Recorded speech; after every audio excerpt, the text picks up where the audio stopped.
नमस्कार मित्रों, हमारे YouTube चैनल में आप सभी का हृदय से स्वागत है। आज हम बात करने जा रहे हैं उस स्थान की जहां आज भी सूर्य ढलते ही इंसानों के कदम थम जाते हैं, जहां पेड़ सीधे नहीं उगते, जहां रात होते ही पूरा वन मौन धारण कर लेता है और जहां मान्यता है कि आज भी राधा और कृष्ण स्वयं अपनी दिव्य लीला रचाते हैं।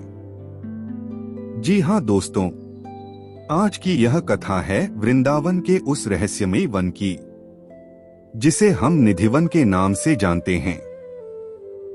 वृंदावन एक ऐसा नाम जिसे सुनते ही मन स्वतः शांत हो जाता है और हृदय में किसी अनजाने स्मरण की तरंग उठने लगती है। यही वह भूमि है जहां कण कण में कृष्ण बसे हैं, जहां की धूल तक पूजनीय है और जहां आज भी समय सामान्य गति से नहीं चलता। इसी वृंदावन के हृदय में स्थित है एक वन, निधिवन। यह वन न तो केवल पेड़ों का समूह है और न ही मात्र एक धार्मिक स्थल, बल्कि यह वह रहस्य है जिसे युगों से देखा गया है, माना गया है, लेकिन कभी पूरी तरह समझा नहीं गया। कहा जाता है कि जैसे ही सूर्य अस्त की ओर झुकता है और आकाश पर संध्या की लाली छा जाती है, वैसे ही निधिवन का स्वरूप बदलने लगता है। पक्षियों की आवाजें थम जाती हैं, हवा की गति धीमी हो जाती है और ऐसा प्रतीत होता है मानो स्वयं प्रकृति भी किसी अलौकिक घटना की प्रतीक्षा में मौन धारण कर लेती हो। इसी समय मंदिरों के पट बंद कर दिए जाते हैं, सेवायत हाथ जोड़कर बाहर आ जाते हैं और पूरे क्षेत्र में एक अदृश्य सीमा खिंच जाती है, एक ऐसी सीमा जिसे लांघने का साहस आज तक कोई नहीं कर सका। कहा जाता है कि द्वापर युग में जब भगवान श्री कृष्ण ने वृंदावन को अपनी लीलास्थली बनाया, तब उन्होंने अनेक वनों में अपनी बाल और किशोर लीलाएं रची, किंतु रासलीला के लिए उन्होंने जिस स्थान को चुना वह यही निधिवन था। निधि अर्थात अमूल्य खजाना और वन अर्थात वह स्थान जहां यह खजाना सुरक्षित है। यह खजाना न सोने का था, न रत्नों का, बल्कि वह दिव्य प्रेम था जो राधा और कृष्ण के बीच प्रवाहित होता था। शास्त्रों और संतवाणी के अनुसार रासलीला कोई साधारण नृत्य नहीं था, बल्कि वह आत्मा और परमात्मा के मिलन की दिव्य प्रक्रिया थी, जिसमें गोपियां जीवात्मा का प्रतीक थीं और कृष्ण स्वयं परमात्मा। यही कारण है कि इस लीला को देखने का अधिकार केवल दिव्य दृष्टि वालों को था। सामान्य मानव ने यदि इसे देखने का प्रयास किया तो वह इस रहस्य को सहन नहीं कर पाया। निधिवन के भीतर स्थित तुलसी के पौधे आज भी इस रहस्य के मौन साक्षी हैं। ये पौधे न तो सीधे खड़े होते हैं, न ही सामान्य वृक्षों की तरह फैलते हैं। वे आपस में झुके हुए, एक दूसरे से जुड़े हुए, मानो नृत्य की मुद्रा में खड़े दिखाई देते हैं। स्थानीय मान्यता है कि यही वे गोपियां हैं जो दिन में तुलसी का रूप धारण करती हैं और रात होते ही दिव्य रूप में रासलीला में सम्मिलित होती हैं। जब चंद्रमा अपनी पूर्ण आभा में आकाश में विराजमान होता है, तब निधिवन के भीतर एक ऐसी रोशनी फैलती है जिसे शब्दों में बांधना कठिन है। न वह चांदनी पूरी तरह होती है, न अंधकार, बल्कि दोनों के बीच की कोई रहस्यमय अवस्था। निधिवन में स्थित रंगमहल और युगल किशोर मंदिर इस विश्वास को और भी दृढ़ करते हैं। आज भी परंपरा है कि रात्रि से पहले वहां शैया सजाई जाती है, जल रखा जाता है, पान रखा जाता है और दीपक जला दिया जाता है।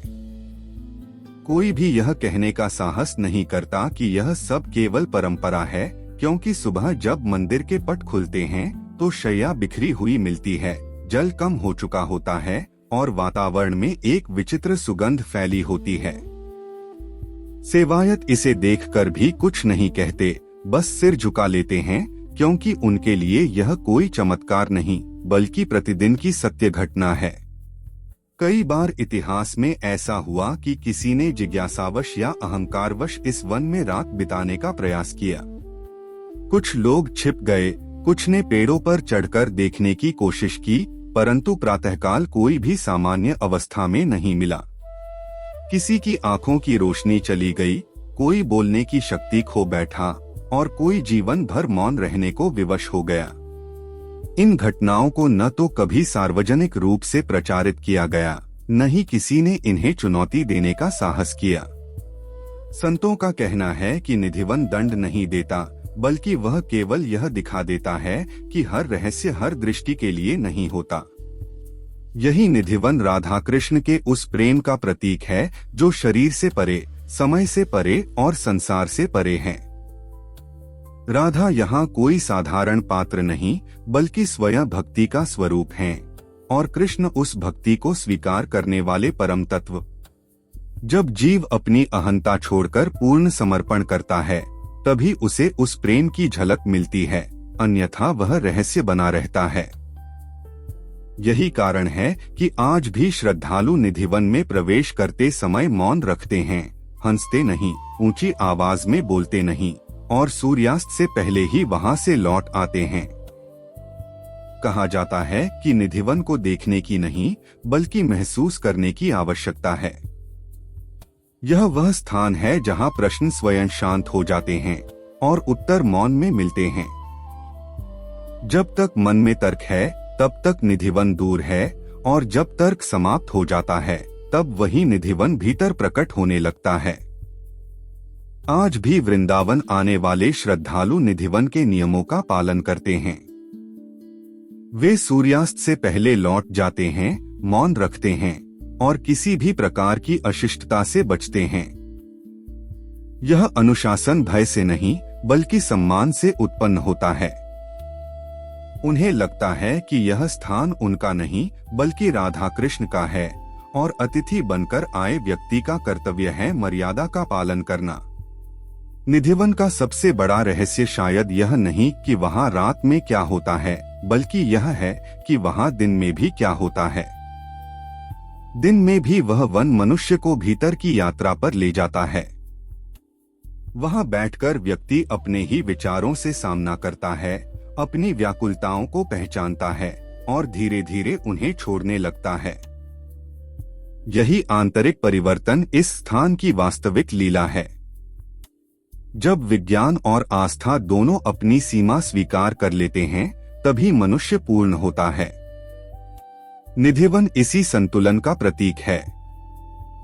यह न तो विज्ञान को नकारता है, न ही आस्था को थोपता है। यह बस मौन खड़ा रहता है, और जो भी उसके पास जाता है, उसे वही लौटा देता है जिसकी उसे आवश्यकता होती है, किसी को शांति, किसी को विनम्रता और किसी को स्वयं से परिचय। अगर आपको यह कथा पसंद आई हो, तो कृपया इसे लाइक करें और शेयर करना न भूलें। और हाँ, अगली कथा में हम आपको लेकर चलेंगे उस रहस्यमयी समय में जब भगवान श्री कृष्ण ने कालिया नाग के ऊपर नृत्य किया था। तो जुड़े रहिए हमारे चैनल के साथ। अगली कहानी के लिए सब्सक्राइब करना न भूलें। जय श्री कृष्ण। राधा राधा।